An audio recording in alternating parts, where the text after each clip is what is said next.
कहानी के शुरू होते ही हमें कुछ डाकुओं को दिखाया जाता है जो पुलिस से बचने के लिए एक सुनसान रास्ते के ऊपर चल पड़ते हैं। उनका एक साथी बहुत ज्यादा जख्मी है, जख्मों से खून बहुत बह चुका है, उसकी हालत बहुत खराब है। ये लोग उसे हॉस्पिटल ले जाना चाहते थे, लेकिन इस रास्ते पे दूर दूर तक उन्हें कोई हॉस्पिटल नजर नहीं आता। अचानक इनकी चलती कार से कोई चीज टकराकर इनकी कार का टायर ब्रस्ट हो जाता है और ये लोग आगे जाने के काबिल भी नहीं रहते। इन्हें जल्द से जल्द अपने साथी को फर्स्ट एड देनी थी और इसी सारी टेंशन में उन्हें दूर वहीं पर एक घर में से धुआं निकलता दिखाई देता है। वो लोग अपने साथी को एक बोट में डालते हुए उस घर के करीब पहुंचते हैं तो वहां जाकर पता चला है कि ये एक बहुत बड़ा किला था, जिस किले की बाहरी दीवारों पे हिरणों के सींग लगे थे। ये लोग किले के बड़े बड़े दरवाजों को खोलते हैं तो सबसे पहले इनका सामना इस किले में बनी बहुत सी कब्रों से होता है। इसी किले में बहुत से घर भी थे। ये लोग अब उस घर में चले जाते हैं जिसमें से पहले इन्होंने धुआं निकलता देखा था। इस घर में भी कोई इंसान नहीं था। पॉइंट नामी बंदा इस घर को चेक करने के लिए जाता है, जहाँ नीचे उसे एक किचन और एक छोटा कमरा मिलता है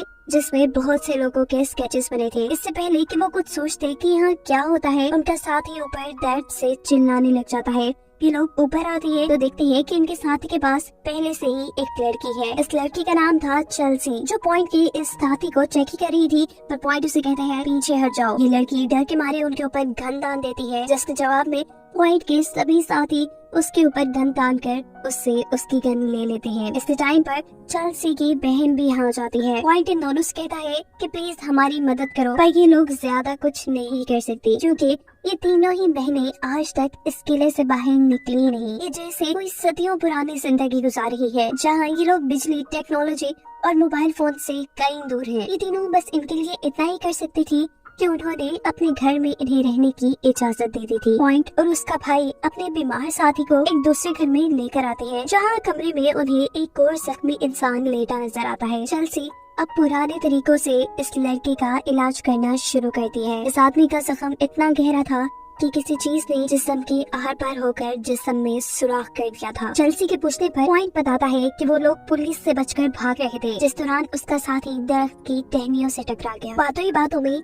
चेल्सी पॉइंट को ये बताती है कि वो आज तक इस किला से बाहर नहीं गई। वो चाहती है कि बाहर जाकर वो इस पूरी दुनिया को देखे, समुद्र को, रेत को, हर चीज को। जिसके बाद अब चेल्सी पॉइंट से कहती है कि तुम जाकर खाना खा लो, मुझे बस अब इस आदमी की बॉडी पर टांके लगानी है। पॉइंट यहाँ से चला जाता है और हम देखते हैं कि चेल्सी उसके जख्मों को सीने के साथ उसके होठों को भी सी चुकी थी। सीन कट होकर दिखाया जाता है कि चेल्सी की दूसरी बहन पॉइंट के एक साथी को लेकर स्टोर रूम तक आई थी, जहाँ से उन्हें पॉइंट के साथियों के लिए कुछ बिस्तर लेने थे। लेकिन यहाँ आकर ये लड़की इस आदमी को एक बिस्तर पे लेट जाने को कहती है। वो असल में बिस्तर नहीं था, एक ट्रैप था, जिसपे लेटते ही वो आदमी एक गड्ढे में गिर चुका था।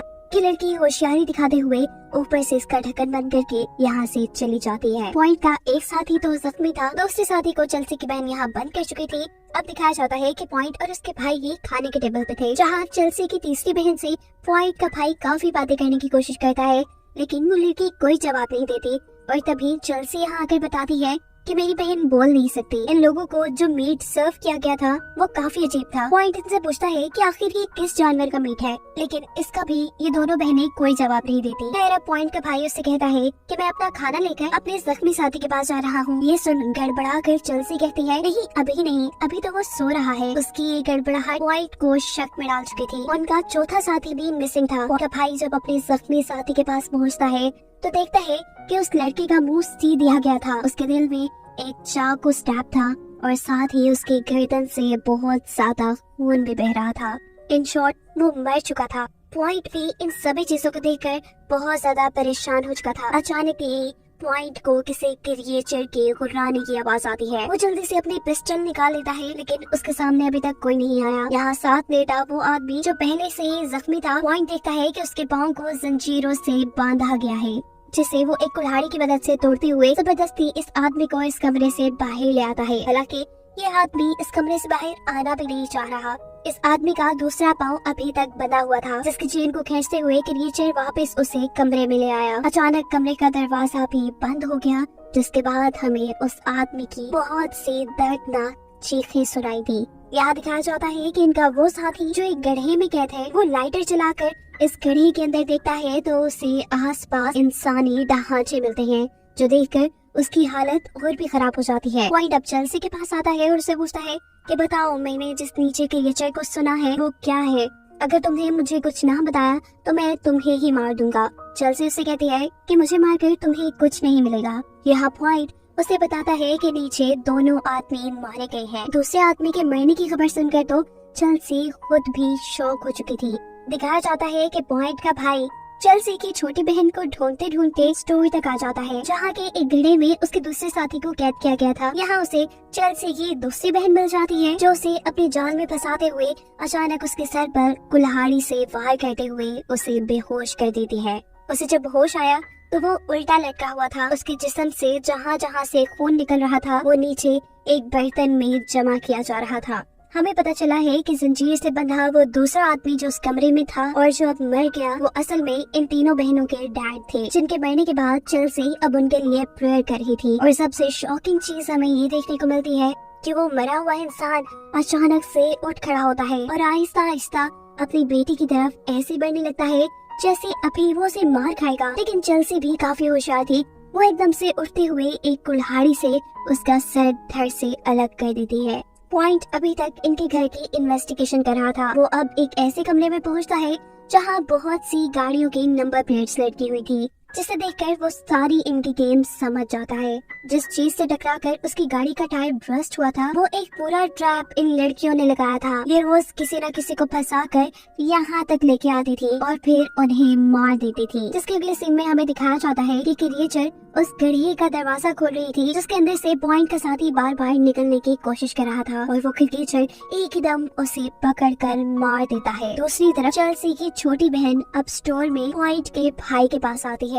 उसने पॉइंट के भाई का एक स्केच बनाया हुआ था। ये लड़की उन लोगों के स्केच बनाती थी जिनको ये लोग शिकार बनाकर यहाँ लाया करते थे, और यही स्केच तो पहले पॉइंट ने एक कमरे में भी देखे थे। पॉइंट का भाई इस लड़की से कहता है, प्लीज मुझे बख्श दो, मुझे यहाँ से जाने दो। इसी दौरान यहाँ पर उस लड़की को क्रिएचर की आवाज आती है। वो यहाँ से भाग जाती है और दिखाया जाता है कि वो क्रिएचर आकर पॉइंट के भाई के ऊपर उल्टा लटक कर उसका खून पी रहा है। और ये सब पॉइंट भी देख चुका था, जो अपने भाई को ढूंढते ढूंढते यहाँ आया था। इससे पहले कि अब वो क्रिएचर पॉइंट के ऊपर भी हमला करता, पॉइंट उसे गोलियों से छिल्ली करना शुरू कर देता है। और यहाँ हमें पहली मर्तबा उस क्रिएचर का चेहरा दिखाया जाता है। वो एक वैम्पायर था जिसके मुंह पे इस वक्त पॉइंट के भाई का खून लगा था। इस क्रिएचर के यहाँ से जाने के बाद पॉइंट ने अपने भाई को ऊपर से उतारा और इतने में ही यहाँ चेल्सी की छोटी बहन अपने हाथ में कुल्हाड़ी ले आ गई। वो पॉइंट के भाई को इस कुल्हाड़ी से काटकर मारना चाहती थी, पर पॉइंट उसे उठाकर यहाँ से दूर फेंकता है और ऐसे में उस लड़की की बॉडी के अंदर एक सरिया स्टैब हो जाता है और वो लड़की वहीं मर जाती है। अब पॉइंट अपने भाई को लेकर चेल्सी के असल घर में आ गया। यहाँ वो नोटिस करता है कि उसके भाई का चेहरा बिल्कुल सफेद हो गया है। पॉइंट अब ये बात तो जान गया था कि यहाँ जो क्रिएचर है वो एक पुराना वैम्पायर है, जिसको हराए बिना वो यहाँ से नहीं निकल सकते। अब क्योंकि पॉइंट असल में डाकू था तो उसके पास असला तो बहुत सारा था। वो अब वैम्पायर को मारने की तैयारी शुरू करता है और अपनी गन्स के अंदर बहुत सारी बुलेट्स को लोड करता है। जब पॉइंट की काम कर रहा था तो यहाँ पर चेल्सी और उसकी दूसरी बहन आ जाती है। वो कुल्हाड़ी से दोबारा पॉइंट के भाई को मारने के लिए आई थी, लेकिन पॉइंट बंदूक दिखाते हुए उन्हें दूर रहने को कहता है। साथ ही पॉइंट उन्हें ये भी बताता है कि तुम्हारी छोटी बहन मारी गई है।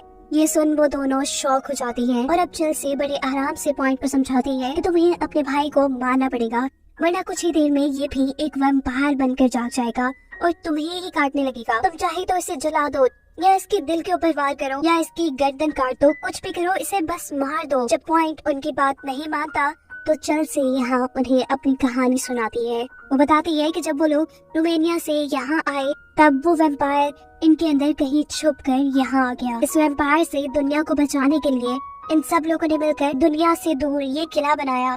हम उसे वक्त वक्त से खाना देते रहे, इस वजह से उसने दुनिया पर हमला नहीं किया। पर जब सारा खाना खत्म हो गया तो इस वैम्पायर ने हमारे किले के लोगों को ही मारना शुरू कर दिया। भाई जो कब्रें दिख रही हो ना, वो हमारे किले के लोगों की ही है जिसे इस वैम्पायर ने मारा है। चेल्सी बताती है कि वैम्पायर ने सबको मार डाला, बस हम तीनों बहनें और हमारे फादर बचे थे। जिसके बाद हम अपने आप को और अपने डैड को बचाने के लिए बाहर से लोगों को लाते रहे उस वैम्पायर को देने के लिए, ताकि वो इस किले से बाहर जाकर दुनिया में तबाही ना मचाए। वैम्पायर ने अगर बाहर किसी आदमी को काट लिया तो वो भी वैम्पायर में बदल जाएगा और ऐसे बाहर बहुत तबाही हो सकती है। पॉइंट उसे कहता है कि फिर इसमें ज्यादा सोचने वाली क्या बात है, तुम उस वैम्पायर को मार डालो। जिस पर चेल्सी उसे कहती है कि तुम्हें क्या लगता है इससे पहले किसी ने ट्राई नहीं किया होगा। बहुत से लोगों ने उसे मारने की कोशिश की पर सभी उसका ही शिकार हो गए। इनकी इन्हीं बातों के दौरान पीछे से पॉइंट का भाई अब वैम्पायर बन के जाग जाता है और अपने भाई के ऊपर ही हमला करता है। उसे मारने के लिए जब चेल्सी की बहन पीछे से कुल्हाड़ी लेकर आती है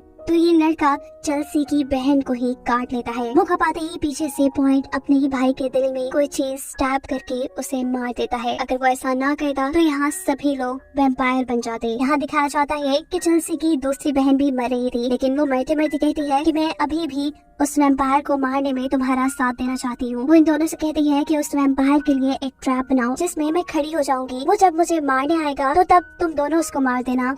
चेल्सी अपनी बहन को स्टोर के उसी गड्ढे में ले आती है जहाँ आकर वैम्पायर काफी लोगों को मारा करता था। वैम्पायर भी खून की बू सूंघते सूंघते यहाँ आ जाता है। मौका देखते ही पॉइंट और चेल्सी वैम्पायर को इस गड्ढे के अंदर धकेल देते हैं, जिसके बाद ये जल्दी से उसके ऊपर के दरवाजे की कुंडी लगा देते हैं। वैम्पायर को इन सारी चीजों का अंदाजा नहीं होता क्योंकि यहाँ उसे चेल्सी की बहन खाने के तौर पर मिल गई थी। जिस वक्त वो उसका खून पीने में बिजी था, पॉइंट गड्ढे के ऊपर के दरवाजों में सुराख करके अंदर पेट्रोल फेंककर वहाँ आग लगा देता है, जिससे फाइनली अभी वैम्पायर मर चुका है। वैम्पायर के मरने के बाद चेल्सी के ऊपर से सारी जिम्मेदारी खत्म हो गई थी। वो फाइनली इस किले से बाहर जाकर बाहर की दुनिया देख सकती थी।